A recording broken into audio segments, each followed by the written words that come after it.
throughout the nation and around the globe. From his heart to yours, it's Dear James Live, bringing you intuitive insight, answers, and advice to your life questions. Hello, beautiful soul family, and welcome to Weekly Wisdom and Insights, your home for spiritually guided transformation and empowerment. I am your host, Dearjames, and together with the unseen, Spirit, Source, and Symphony, we look at the current energies, at the divine wisdom and guidance, and we go as guided. And like every week so far on this journey, it is action-packed, and the energies keep flowing, or as Pam Youngins from North Point Journal says, the parade continues. So, yes, it is St. Valentine's Day, celebrated around the world, this day of love. We are going to focus with the unseen on celestial love, divine love, courtly love, a higher octave, a higher version, and a higher and deeper meaning of love, while we're looking at everything in totality. So let's jump in and just bring up the main energies that we're dealing with. It is 2/14/2024. The 2 is the receptive. It is the divine feminine. It is to reflect. 14, great possessing, shine. So we have this innate ability within us, this innate love, this innate wisdom and light. And so this is that great possessing, and we are meant to radiate it outward. It's an 8-year all year long, so it's about uniting, coming together, the internal pieces of us, the internal aspects with the external. And this can be individually, soul self and ego, mind, personality self, as well as how we interact with the greater community at large. Because again, remember, Aquarian age, it's about we the people. It is about uniting. All of the numbers become a 15, which is about authenticity and balance. It is about showing up in the right way, in the right octave. And the right way and the right octave is your authentic self. And that brings about balance. And last but not least, the 1 and the 5 become a 6. We had that 2 years ago. This 6, this conflict and destiny, but this letting go of conflict. Let go of conflict. Because again, when we're in our heart space, when we are radiating from that center, that octave, that chord, we are authentic. We are in harmony and balance. It's when we're outside of that octave, that chakra, when we're outside of that energetic space, it's not pretty. We see it around the world, love versus hate. And often love is innate, hate is a learned behavior. So our natural core element, love. Now, we're going to jump forward for a minute. I'm just going to bring up what our main theme is, and then we're going to come back to it. But I want to put it up at the top, at the front of the show. Welcome, Alicia. It's this beautiful image of a hot air balloon in the shape of a heart. And our main theme is, bring me a higher love, with love is in the air. And so there's this entire, and remember, here we are, Aquarius. It's air. It's a fixed air element. Love is in the air. And then bring me a higher love. See, this is about not settling. This is about reaching higher, reaching for the stars. It's a higher love. It's a higher mission. It's a higher octave. And so this is the theme for today. And this is going to permeate out because the personal planets are conjuncting. First we had, I believe, the moon, or the sun, then the moon, or vice versa. Then we had Mercury.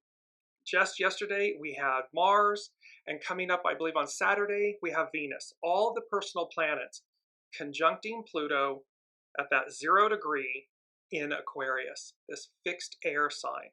And so, bring me a higher love, and love is in the air.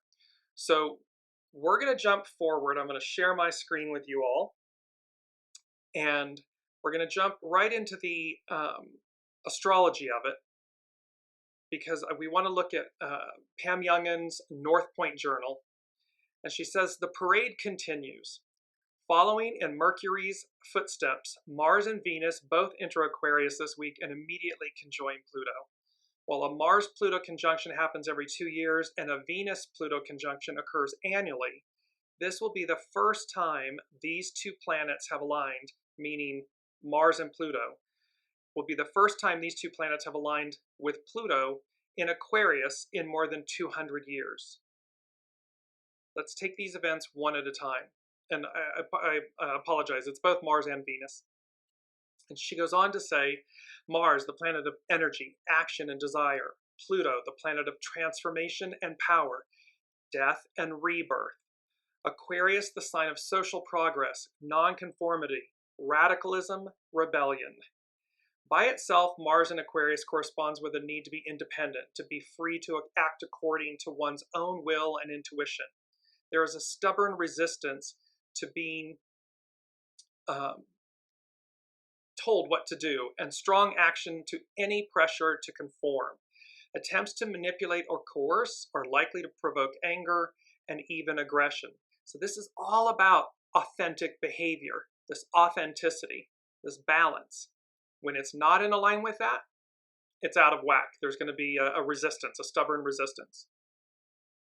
So she says there's a stubborn resistance to being told what to do and a strong reaction. So it may provoke anger and aggression. Mars and Pluto. Given the intense natures of both Mars and Pluto, it is of course fairly easy to imagine the various scenarios that could unfold when they join forces this week, exact on Tuesday, February 13th, yesterday. And in truth, we may be dealing with situations that ignite our passions at this time. Displays of force, compulsive actions, a strong drive for power are all possible. But what about the other, more positive side of this planetary pairing? In astrology, Pluto is called the higher octave of Mars.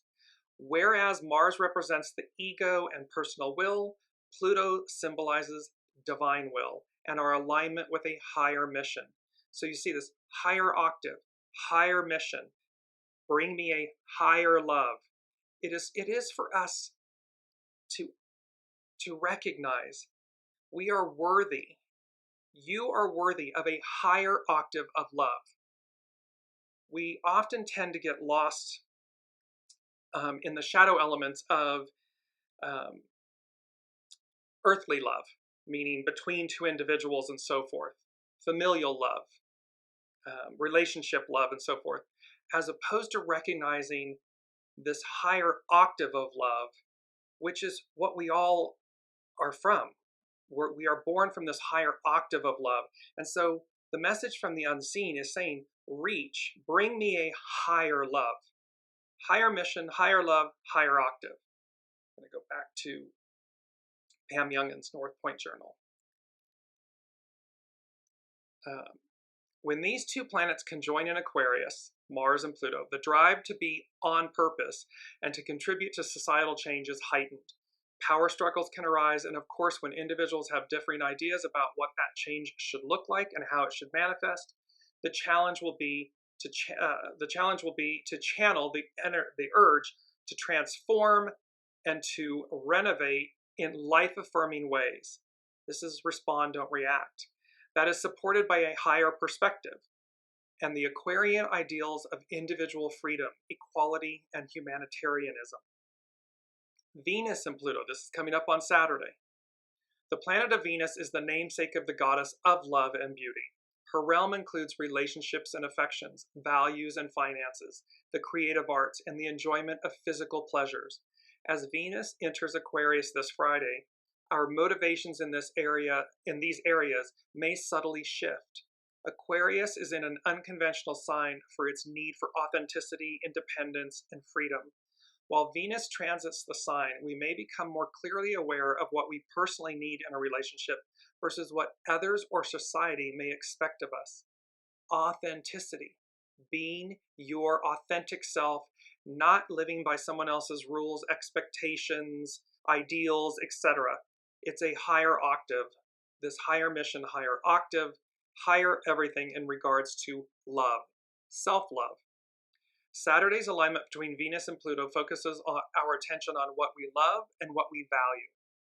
It can correspond with being attracted to a new love interest, or it may bring new passion into an existing relationship. The need for depth, honesty, and intimacy is heightened.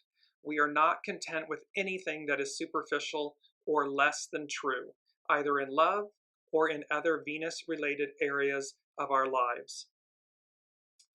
The main cautions with this conjunction are to be aware of any tendency to be demanding, jealous, or controlling. And with the drive to connect and to possess being exceptionally strong, it is possible to be drawn into a situation or a purchase, because Venus rules money and objects and so forth, that we might not otherwise become involved in if we were, quote, in our right minds. So I love this because we leap off with this awareness that here's Mars, actionary, ego, mind, divine masculine, and here's Venus, divine feminine, love, beauty, things we value. And they are the last two personal planets to conjunct Pluto in Aquarius in 200 plus years. So you can see, as Pam Youngins is using the phrase, the parade continues in this parade of planets. Our personal planets are parading, advancing into the future, into this octave, this higher love, this higher realm of existence, of being. And they are, what the unseen is saying is they are imploring us, but they're also demanding that we lift up. Our mantra comes from the song. I'm just going to jump to it very quickly. Our mantra is, "You raise me up." It's the beautiful Josh Groban song, "You raise me up to stand on mountains." And I'll post that in the show comments on Facebook after the show. The poignancy of the words is that God, Spirit, Source, Symphony, the all that is, you, the divine mother, the divine feminine, the divine patriarchal masculine, you raise me up so that I can stand on mountains. And you see the radiating light shooting out from around the individual with their arms raised. And welcome, Alicia. Welcome, Jennifer. And so this is what the unseen is imploring us. Rise up, higher octave. Now, here's what's very interesting. So we're going to go back to courtly love and celestial love, godly love, if you will. And I want to bring up the aspects about this. So it's our main theme, bring me a higher love. Love is in the air. And then we're going to talk about how this plays, in the sense that, so here's Colossians 3:12, and it says, "Therefore, as God's chosen people, holy and dearly loved, clothe yourselves with compassion, kindness, humility, gentleness, and patience." See, they're chosen people, holy and dearly loved. It's a higher octave. It is like the greatest expression of love. And as we look at this with Venus, and I'm going to show you the chart in a moment, the Sabian symbol that corresponds to where, this is the chart I'll be showing you. Just bring it up here in a minute. There we go. So as you look at this, the degree that Venus is at, and this is for the Mars-Pluto conjunction of yesterday. Pilgrims climbing the steep steps leading to a mountain shrine. The ascent of the individualized consciousness to the highest realizations reached by the spiritual leaders of its culture. So there's an ascent. There's this highest realization. You'll notice the theme. Everything is higher. We hear a great deal now about peak experiences, but this symbol tells us that they depend to a very great extent upon following a path that may have been trod before, under the inspiration of the great teachers and sages of our race. The shrine is built by the unceasing dedication of perhaps generations of men and women, humankind. The pilgrimage is hallowed by the devotion of many, even though each person finds on their own mountaintop what to them seems a unique and transcendent revelation. This is about the fact that we stand on the shoulders of giants, that everything that we are experiencing has been building, crescendoing, working up to this moment. It says, in this second stage symbol, we witness the rise of the human consciousness. The preceding symbol spoke of what one may picture as the descent of the energies of nature, which, like water, flow down toward a lower level of intensity. It is man-woman's supreme task to rise like fire, impelled by a vision they share with their companions. The key word is upreaching. So it's reaching up, reaching higher, believing that you are worthy of that and settling for nothing less. Because if you don't believe it, how will anybody else believe it? If you don't resonate at that level, at that octave, at that higher expression of love, who else will do it with you or for you? It won't. They will mirror you. Anybody that comes, person, places, things, it will mirror us at that level. So that's Venus, and she's coming up on Friday/Saturday. So let's just go back to this astrological chart, and this was something that was really fascinating. So again, this is the Mars conjunction Pluto and Aquarius natal chart. And for the first time with the unseen, in the intuitive messages that were received, they paired this up with this chart. And so, if you will, you'll see that kind of almost directly to the left and slightly below the horizon line, just slightly down, you'll see the red symbol for Aries. And you will see that the moon, Chiron, the wounded healer, and the north node are all conjunct at 14, 16, and 18 degrees respectively.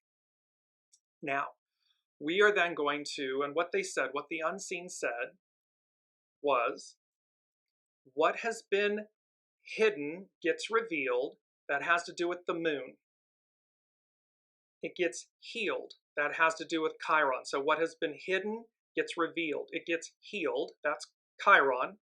And then they said a new direction with 3 exclamation points. And that has to do with the north node, because the north node is where humanity is going. So the Sabian symbols for the moon, an Indian weaving a ceremonial blanket, projecting into everyday living the realization of wholeness and fulfillment. In Christian tradition, one hears of Jesus's seamless robe. In Asia, one is told of the spiritual vesture of the perfect ones. The man and woman who has attained the spiritual state is figuratively robed in the universe, and more precisely, in the Milky Way, the great white robe of interwoven stars. This is the ultimate kind of weaving. There was also Penelope's weaving and unweaving, waiting for the return of her polarizing mate.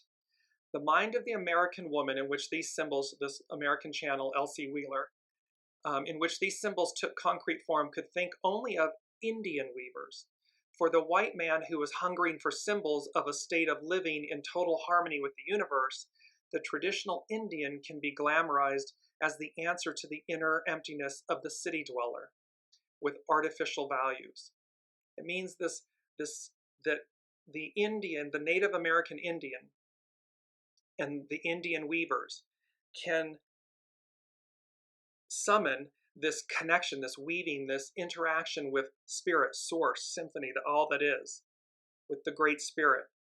At any rate, we may thus prefigure a future state of fulfillment. So we may prefigure a future state of fulfillment in conscious harmony and non-possessive love. It's pure love. It is the permeation of the purity of love. It is not possessive love. It is not one over the other. It is not a shadow aspect of love. And this symbol comes to the consciousness of the inquirer after meaning, deliberately or through an aleatory act of revelation, like the act of throwing sticks to obtain an I Ching symbol. Implied is the profound fact that every individual has his or her ultimate conscious task, the weaving of his or her immortal body, your rainbow light body, your soul self body, your container, and this far out and far out. So it may seem mystical and far out, but this Gnostic robe of glory, which may seem mystical and far out, but there is a moment in every cycle when however small a degree each individual may be confronted with potentiality of fulfilling acts of self-realization, and may ever so relatively find themselves clothed in light, just if nothing for an instant. So this is about fulfillment of desire, higher desire. I know that the symbols can be weighty in their explanation or technical. However, they're so poignant and on point, because the message here is we're taking this moment of fulfillment and we're clothing ourselves in divine love. We're raising ourselves up out of the human octave of love, or the earthly octave of love, and robing ourselves with celestial divine love. And that invokes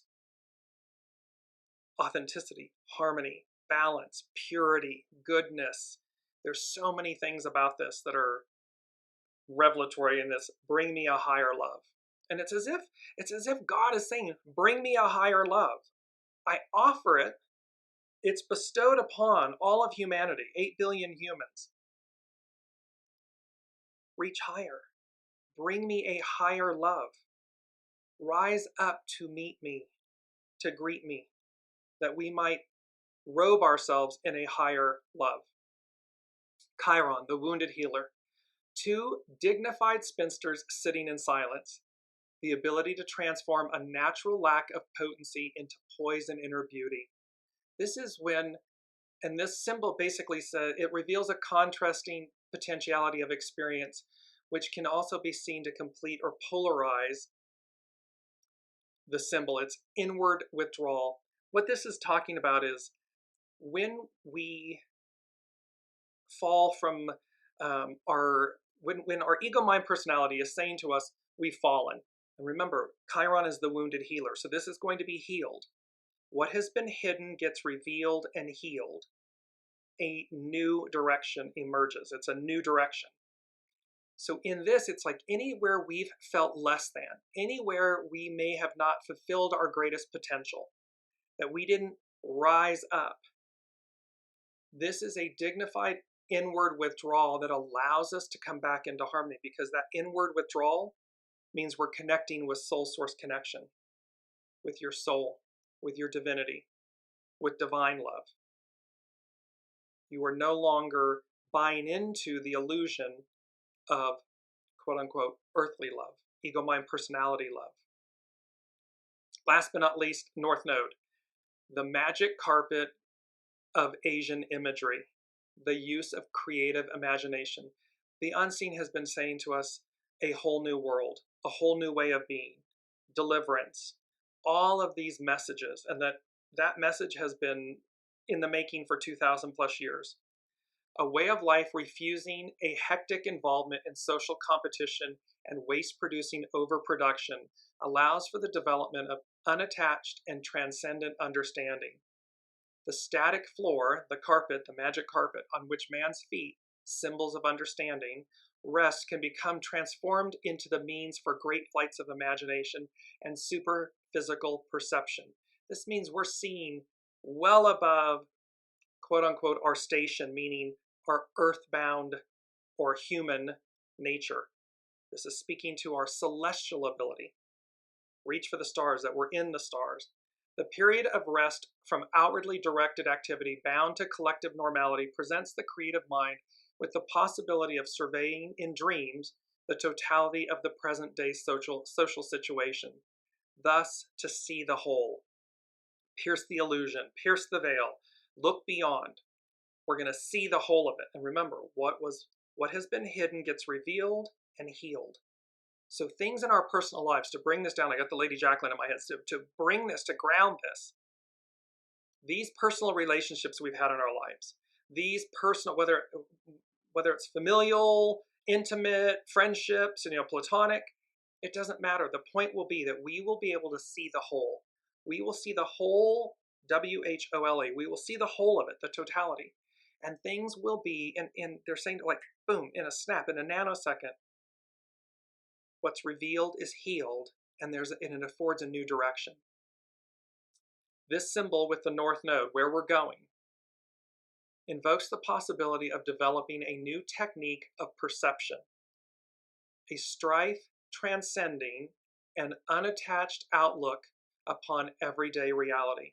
It means our perception, our reality is going to change. It means we will be able to see things anew, differently. And yes, we've been waiting and waiting and waiting. However, the unseen, here it is. Next up, they said, and just bringing up the chart again, we're going to go slightly further down on the left side of the wheel, and you'll see the red symbol for Jupiter and the green symbol for Uranus. And they said, think big, that has to do with Jupiter. And then they said, dream bigger with 3 exclamation points. That's Uranus. And then they brought the attention to Jupiter, the Jupiter-Uranus conjunction that's coming up in April, on the 20th of April. And what was so funny about this was then they said, Christmas comes early, or Christmas can come early. And so that statement, Christmas comes early, means when something good happens, especially if it was unexpected, to receive some good news, a gift, or a pleasant surprise. So what the unseen is saying is, think big, Jupiter, dream bigger, Uranus, and this upcoming April 20th date where these two conjunct in Taurus, it's earthly, it's tangible. And they're saying that Christmas, these type of unexpected joys and pleasures and advancements and relationships and things coming together can come early or come early. So the Sabian symbol for Jupiter and the Uranus conjunction is that white dove flying over troubled waters, the spiritual inspiration that comes to the individual in the overcoming of crisis. Here we also are confronted with a symbol of guidance, and the dove flying over troubled waters reminds one of the story of Noah and the ark. Noah met his and mankind's crisis courageously and in complete obedience to God's promptings. Soul source connection, true north, going as guided, listening to your soul source connection and going as guided. The test completed, Noah received the dove's message. It is a message from the Holy Spirit announcing a new dispensation. They just said a new direction, a new dispensation. This symbolic scene can be applied to personal crises resulting from emotional upheavals or from the eruption of unconscious forces and impulses into the consciousness. So meaning our own personal, trials and tribulations and challenges and experiences, these can apply, and thereby they said if the crisis has been faced in the right spirit, meaning we don't look outwardly, we don't look to blame and shame and demean and oppress others. We look at the character in our play reflecting back to us to ask so that we may see ourselves more clearly and then be able to say, all right, got it. That's right spirit. And it says this second stage symbol contrasts with the preceding one because here it is not the product of a culture, a book, but instead the rhythm of cosmic, God-ordained cycles that reveals its conclusive beat through a living and concretely significant sign. It's concrete. So this Jupiter-Uranus in Taurus, Earth, it's tangible, it's literal. Here's Noah in the ark, it was the earth, it was the new earth, a new dispensation, and a concrete symbol that it was okay to come out, to begin anew. And in essence, this sign, this significant sign is a reward to the faithful. So this whole thing of Christmas can come early. It doesn't mean that it will be all the way out in April 20th by the time with the exact conjunction, that these elements will happen. So again, the unseen is imploring you. This is what they're saying to me in the moment. They are imploring us to think big and dream bigger. And it is not airy-fairy. It is that anything's possible. So don't play it small. Stop playing it small. Because this is anything but small. Pluto in Aquarius, French and American revolutions, industrial revolution. Not in 246 years. So, and look at that, look at the leaps forward that humanity took. Each one of us is a strand, a string, a grain of sand that is meant to show up in right spirit and claim those, receive those rewards, that reward to the faithful.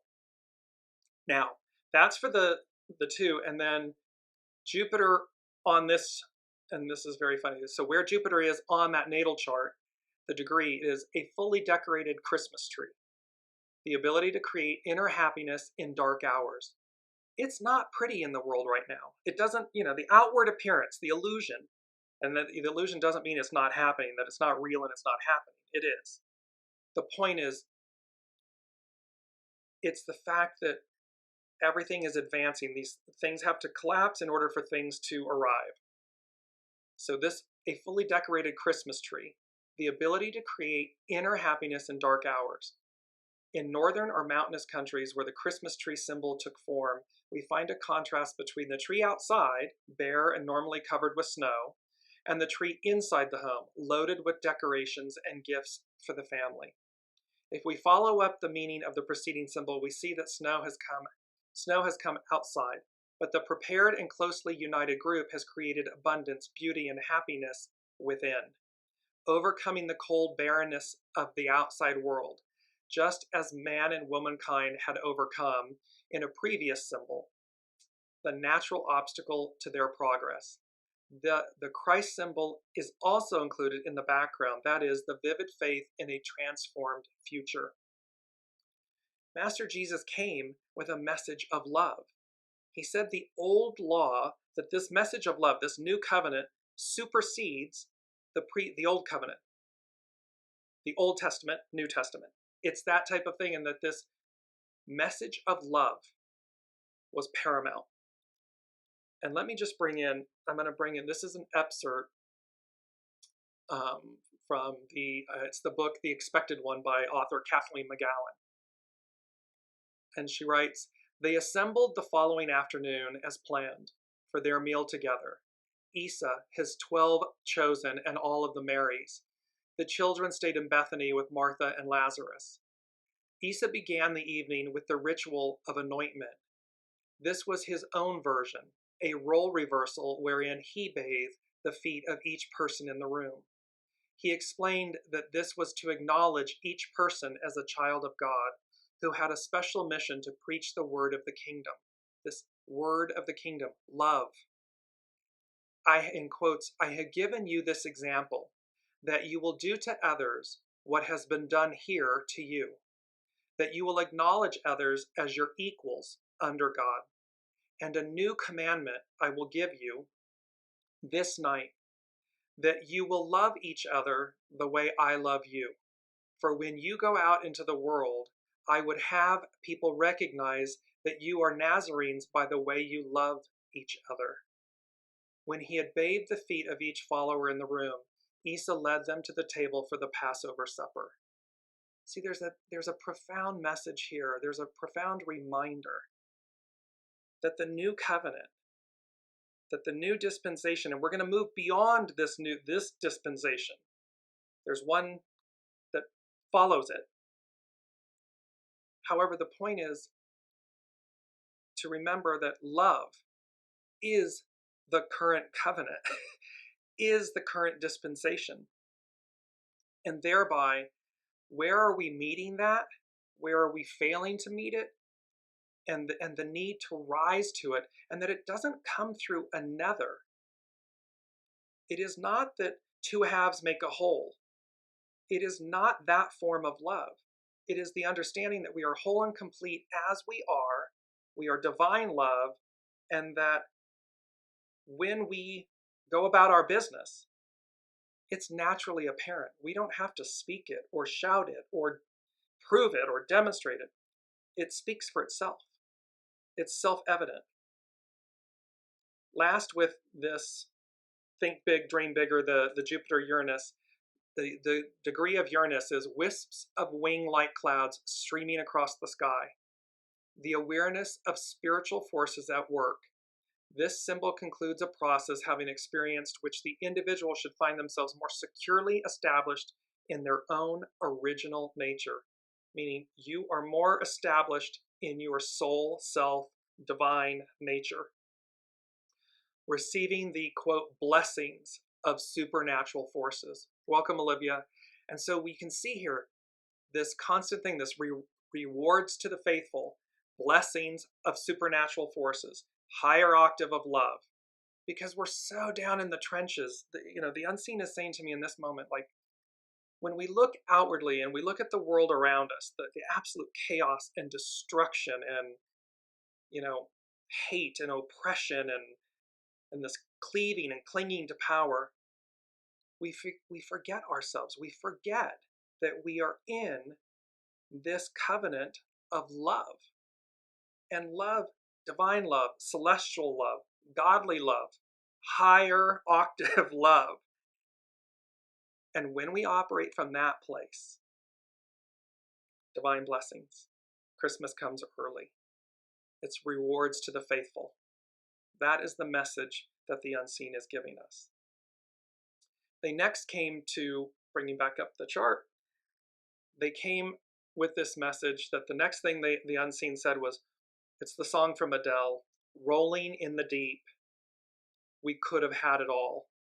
And this has to do with, if you look kind of at the top left of the chart, you'll see Mars is at 0 degrees, Pluto is at 0 degrees in Aquarius, Mercury is at 13 degrees, and the Sun is at 24 degrees. These 4 planets are in Aquarius.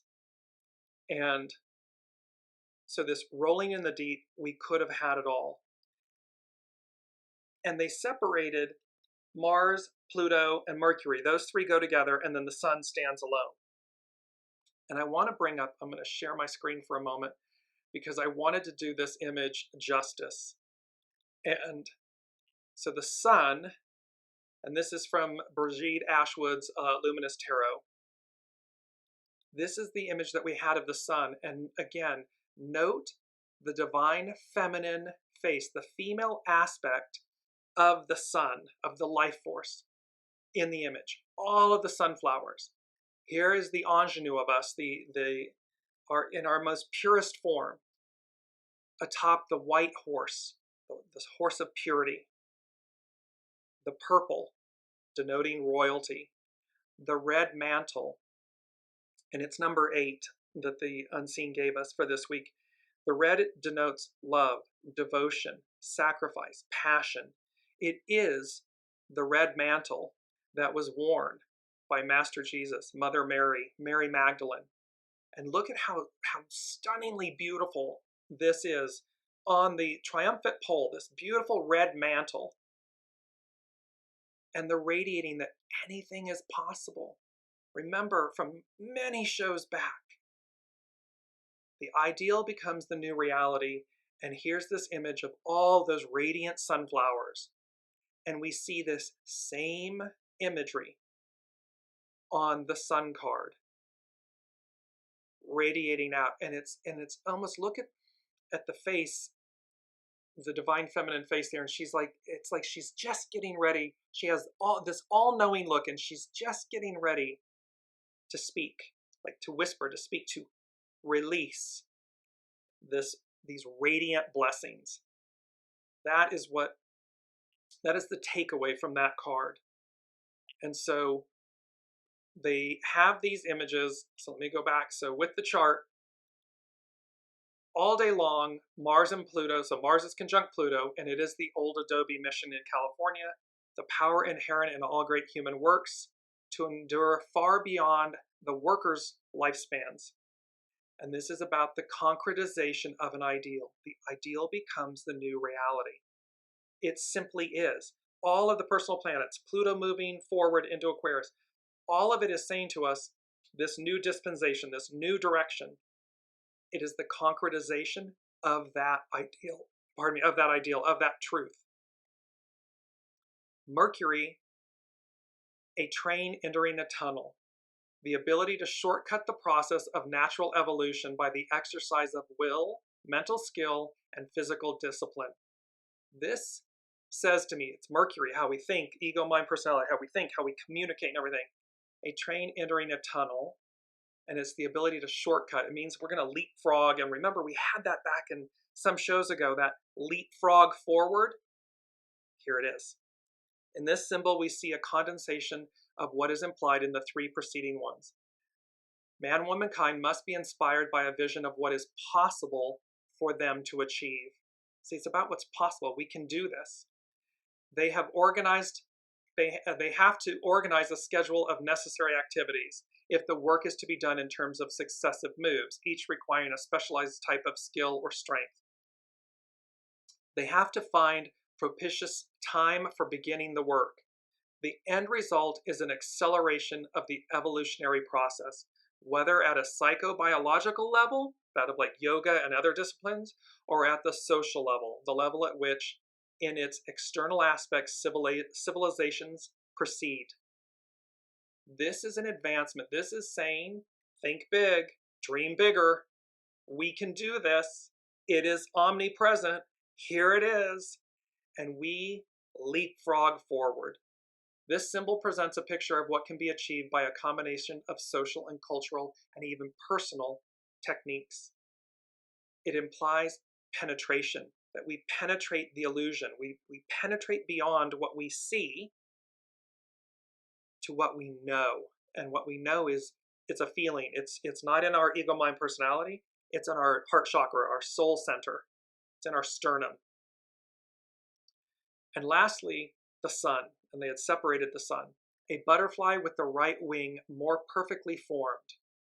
The capacity to develop the rational and fully conscious aspect of the mind ahead of normal evolution.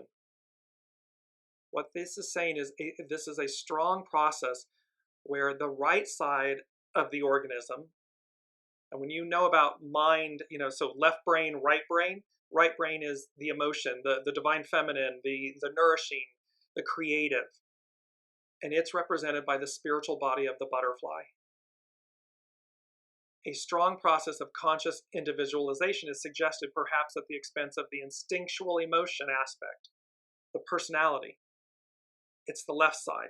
So this symbol is saying that the right side, right direction, right choice, the right side, that intuitive aspect, will overcome the ego, mind, personality, the left brain aspect.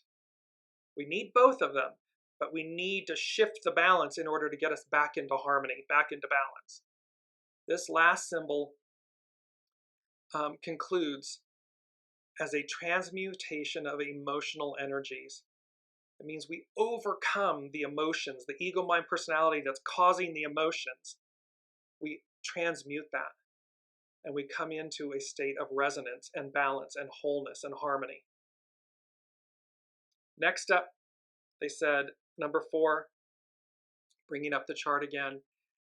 And bear with me, I know this is a little bit technical, this one, but it's also so permeated and fixated on a higher love. That's what's coming through. So when we look at this, we go opposite the wheel. On the far right side, you'll see 2 symbols. The lower one that looks like a scythe is Lilith, and the one just above it is the south node, what we're leaving behind. And what they said is, anchored in wisdom, Lilith, liberated in truth, south node. And remember that beautiful saying about, the truth speaks for itself. The truth eventually comes out. So there's this piece about liberated in truth. What we're releasing, we will be liberated through truth. That the truth prevails, the truth comes forward. And that speaks to the soul. It needs no explanation. It just is. It transcends ethnicity and sexuality and country and labels and all of these masks and identities. It transcends them all. And we are liberated through that. The Sabian symbol for Lilith, a fine lace handkerchief, an heirloom from valorous ancestors, the quintessence of deeds well done. Root strength produces beautiful flowers. Soul source strength, root strength, produces beautiful flowers. We act with discrimination and determination, following in the footsteps of predecessors, and we receive a symbolic prize from the brotherhood, ready to welcome them when they have fully proven themselves on the battlefield where they meet the past, which tries to block the way. See, this is what's happening. As above, so below, look what's happening. The past is trying to block the way of the future. The mystic beloved hands him what she has woven for him out of spiritual threads. What this scene speaks to, and this symbol speaks to, it ends the symbols which bring out the ultimate validity of the many efforts of generations of humankind toward the building of a beautiful and significant culture, standing on the shoulder of giants. This is that culmination point. This is that point where it's anchored in wisdom, liberated in truth. That the man of culture, the man-woman of culture, is in the deepest and best sense of the term, the aristocrat, divine, noble, noblesse oblige. They are the flowering of a line of ancestors who have accepted responsibility for a group or community. Master Jesus came forward. Mother Mary, Mary Magdalene, the apostles, all of them came forward at a time to advance human society. We stand on the shoulder of giants, this lineage of ancestry. Likewise, the true, quote, disciple is the blossom that crowns a long series of incarnations. So this is really about the next iteration of all of us, the next iteration of humanity, and how we're leapfrogging forward, we're advancing. Not everyone will choose to do so. That just is. That's just truth. So it's a personal choice. It's an individual choice, which becomes a collective choice of advancement or stagnation. The arc of destiny moves forward. The South Node, what we're releasing. A gang of robbers in hiding. Protest against disharmonic social privilege. So this literally speaks to the fact that a group must be formed and there's a group protest. So see again, just to go back to the point of, and this speaks about Robin Hood and so forth, but it's right order, it's right choice, and it's this protest against disharmonic social privilege. What are we releasing? What are we rising up against? What are we advancing away from? Disharmonic social privilege. That's ego, mind, personality. I'm entitled to it. The rules don't apply. It's about me. South Node. And this group of protesters, this 8 billion souls on the planet, and the majority, what the unseen is saying to me is and the majority of them choosing to rise up against, to protest against, and to advance away from, to move beyond disharmonic social privilege, injustice, imbalance, oppression, suppression, control, all of these shadow elements that are the antithesis of love. Last but not least, we have number 5 on the chart.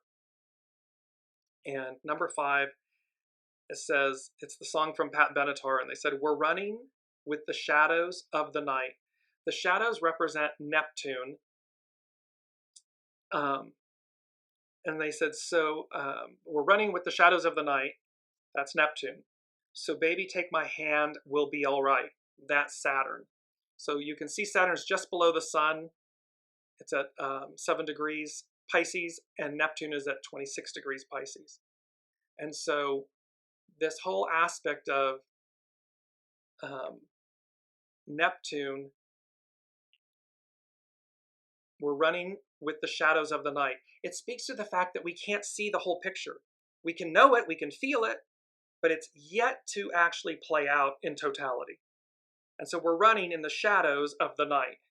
And Neptune can have, to do with illusion and so forth. So the Sabian symbol, the harvest moon illumines a clear autumnal sky, the light of fulfillment that blesses work well done. See these blessings again, that we're getting these blessings, that it has to do with what we cultivate or what we fail to cultivate. And this symbol has to do with a karmic moment. The seed of the new cyclic manifestation is already latent. See, the seed is already present. It's coming into bloom, full, this harvest. And so one could say that because this is a autumnal full moon symbol, that come fall, these latent seeds, this new cyclic manifestation, will bear fruit. I'll leave you to think about what that means. Connect the dots.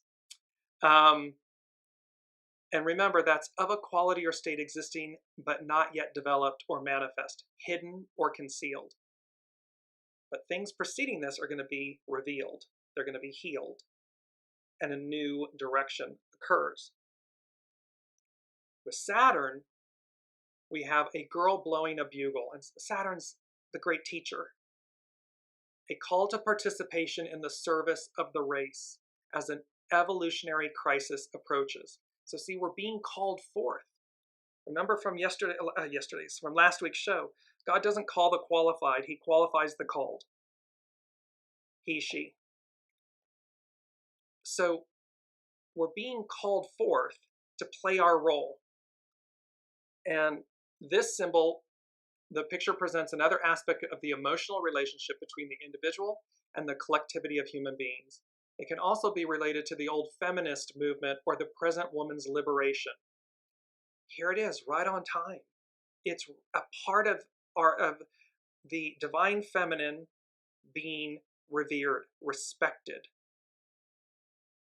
returning and taking her rightful place.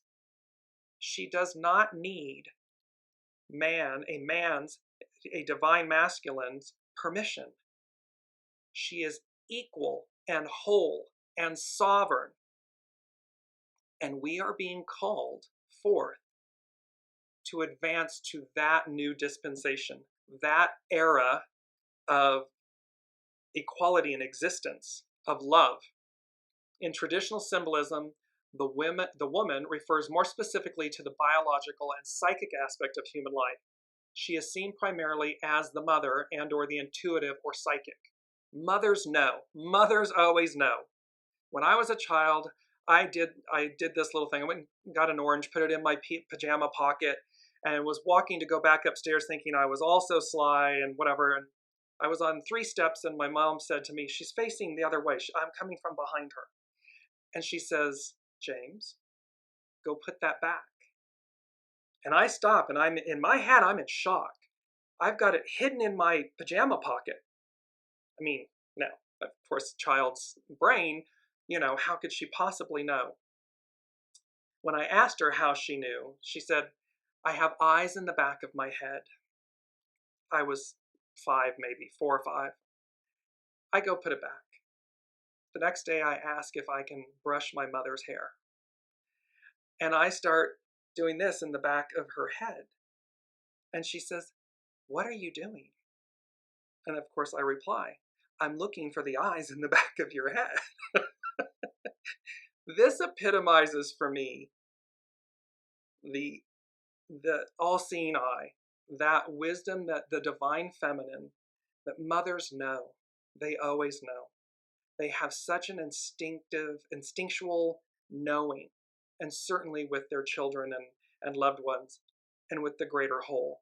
So this is speaking to this symbol that is for Saturn, a girl blowing a bugle, speaks to this psychic knowing, this intuitive knowing.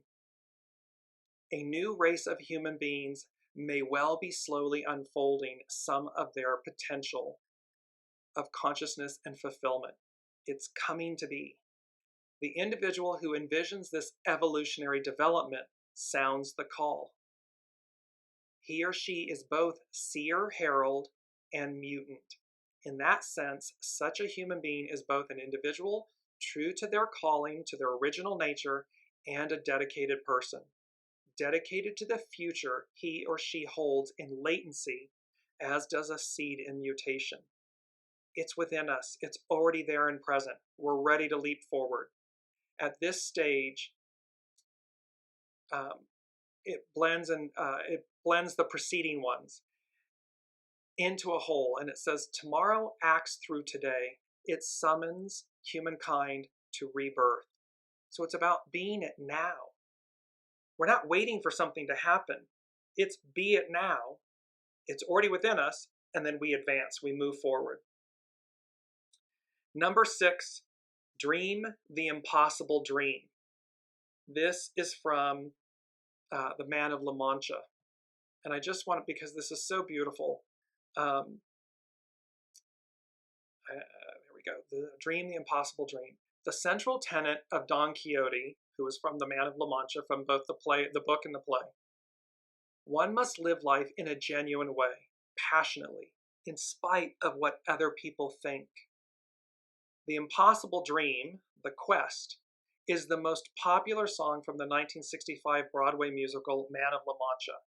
The song talks about following your dreams that seem like they would never be achievable, to do what's right and to be willing to go through hell itself to reach your ultimate goal, which is referred to as the unreachable star. So remember from last week, death on the left, sun, rebirth, to go through hell itself, to be reborn, to reach that unreachable star. And it's to remember all along that unreachable star on the right side of the screen there's the star card with that unreachable star. And yet it's divinely inspired. It's divinely possible. The magician is on the left. We have everything we need. Of course it's possible. The song reveals Quixote's longing to right all wrongs, however difficult the odds against him may be. So the unseen is saying to us, dream the impossible dream, because it is possible. Think big, dream bigger. Stay in harmony and balance with your faith and belief, and knowing that what is to be, what is to come, is already latent in us. It's already present.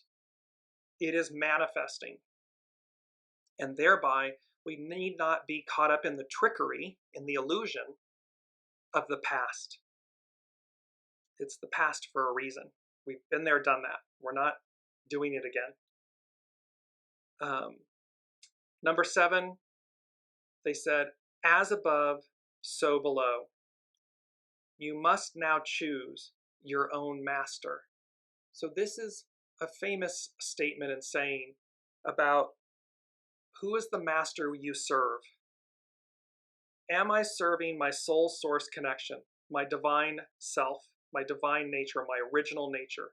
Is that the master that I am aligned with and that I serve? I go as guided. Or am I succumbing to an earthly master, an ego mind personality master, an illusion, a falsity, a mask, a label, an identity master that does not serve me well, or served me for the point that it was necessary? But now I have a choice, because they're saying, as above, so below. You must now choose your own master. So they're saying to us, the unseen is saying to us, now is the time. Let me bring up 2 of our quotes, and this is so beautiful. This first one is, truth fears nothing but concealment. It's a Chinese proverb. And this so reminds me of Beauty and the Beast and the rose, the magical rose of love, encased in the glass. And this truth fears nothing but concealment. And yet the truth of this is whomever, whatever form love takes, free it.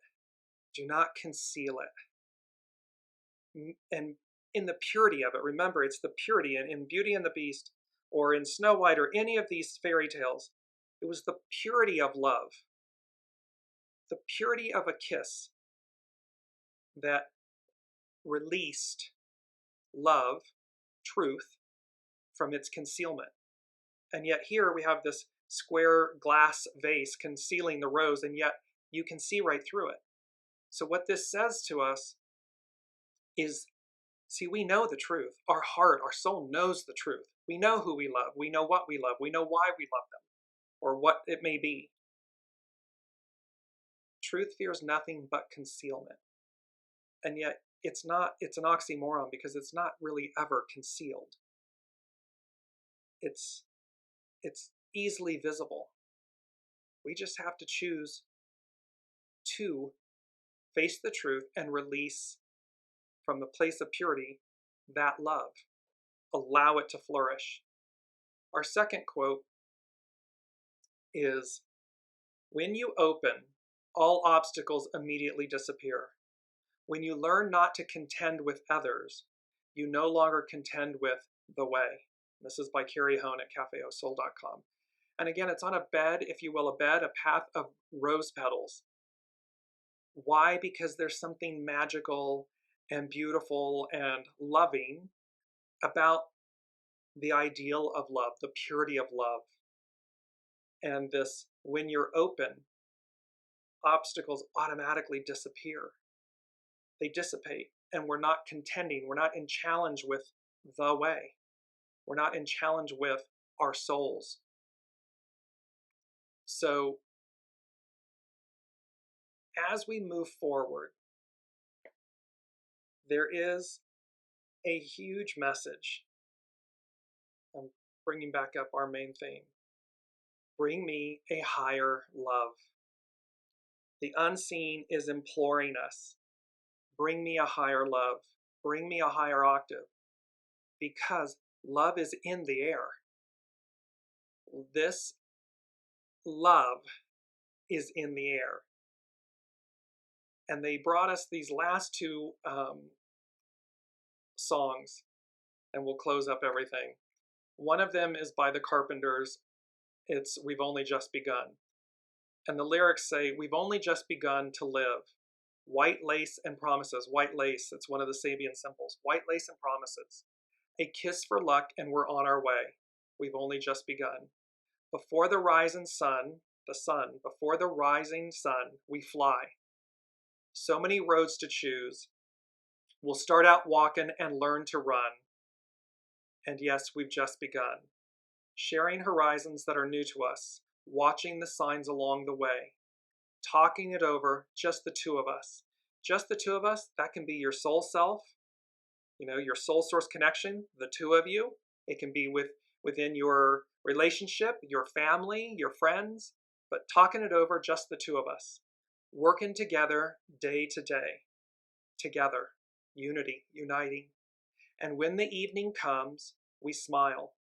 So much of life ahead. We'll find a place where there's room to grow. And yes, we've just begun. So we have that beautiful message coming through, and then we have this last one, which is about, it's the song by Queen. I believe it was in Moulin Rouge. It's titled, The Show Must Go On. Empty spaces, what are we living for? Abandoned places, I guess we know the score. On and on, does anybody know what we are looking for? Another hero, another mindless crime. Behind the curtain, in the pantomime. Remember Oz behind the curtain in The Wizard of Oz. Hold the line. Does anybody want to take it anymore? The show must go on. Inside, my heart is breaking. My makeup may be flaking, but my smile still stays on. So this is about this beautiful message for all of us. There's a higher mission. There's a higher octave. There's a higher love. And we are all being called, we are being implored to take that higher road, to choose, if you will, that master, this new dispensation, this dispensation of love, so that it's self-evident. We don't have to preach it, we don't have to scream it, we don't have to prove it. If you're doing that, it demonstrates that you're not in concert with it. All you have to do is be it. Demonstrate it by your energy, your actions, your thoughts, your beliefs. Because that is, we are again advancing beyond that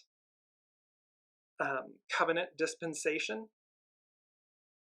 And so one can imagine, well, if we're going beyond the covenant of love, I mean, that's pretty, and we're talking higher octave love, godly love, celestial love, original love. What could possibly be greater than that? And that's what fascinates me. That's what just energizes me and intrigues me. Because what the unseen is saying to us is, you haven't seen nothing yet. It is literally that example that we've been using of color, technicolor, love, beyond love, uber. That's where we are. So thank you all. Happy, happy, happy Valentine's to everyone. I wish you all well, love, kindness, and beauty. And remember, whether you're single, together, whatever it may be, you are never alone, number one. You are never lost. You're always somewhere. And celebrate today on St. Valentine's Day. Celebrate love in its highest form. Random acts of kindness. Interaction with yourself, with your soul self. Celebrate love, its highest octave. Celebrate it. Enjoy it. And we will see you back next week.